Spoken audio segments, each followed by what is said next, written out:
What are the Medicaid income limits for Medicare?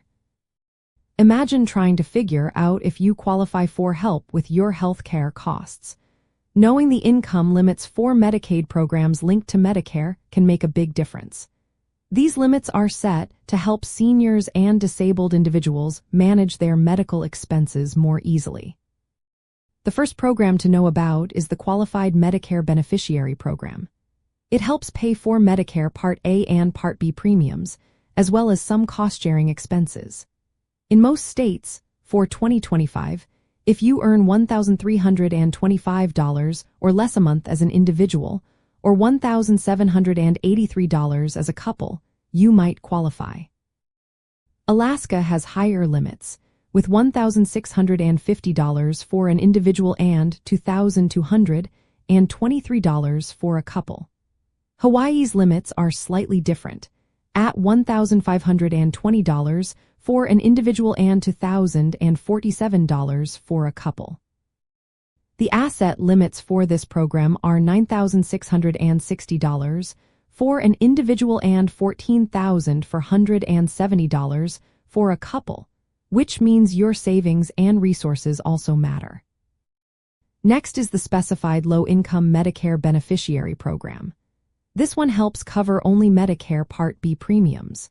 For 2025, the income limits are $1,585 a month for an individual and $2,135 for a couple in most states.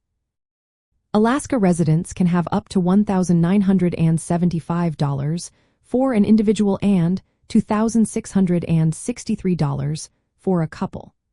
Hawaii residents have limits of $1,819 for an individual and $2,452 for a couple. The asset limits stay the same as the Qualified Medicare Beneficiary program, at $9,660 for individuals and $14,470 for couples. Then there is the Qualifying Individual program. It also helps with Medicare Part B premiums. In 2025, the income limit is $1,781 a month for an individual and $2,400 for a couple in most states. Alaska allows up to $2,220 for an individual and $2,994 for a couple. Hawaii's limits are $2,044 for an individual and $2,756 for a couple.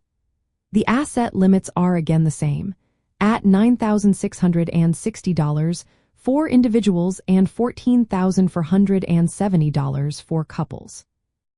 For those who qualify through supplemental security income, the income limit is $987 per month for an individual and $1,470 for a couple. The resource limits are $2,000 for an individual and $3,000 for a couple.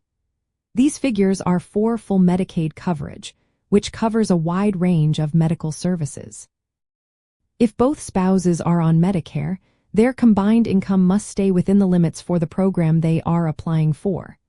If only one spouse has Medicare, that person's income must be below the individual limit.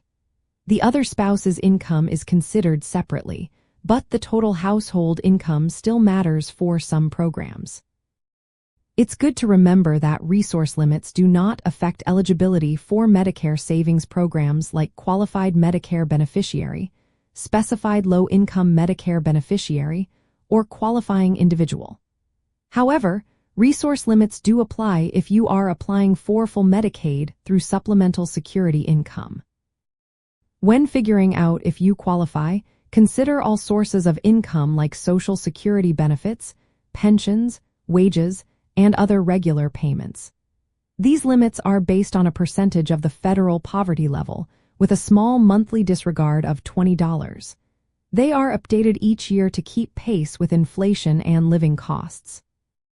Knowing these income limits can help you see if you qualify for assistance to lower your Medicare costs.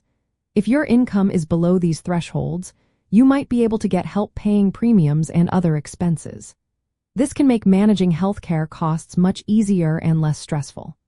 Always check your state's specific limits, especially in Alaska and Hawaii, since they can be higher due to the cost of living.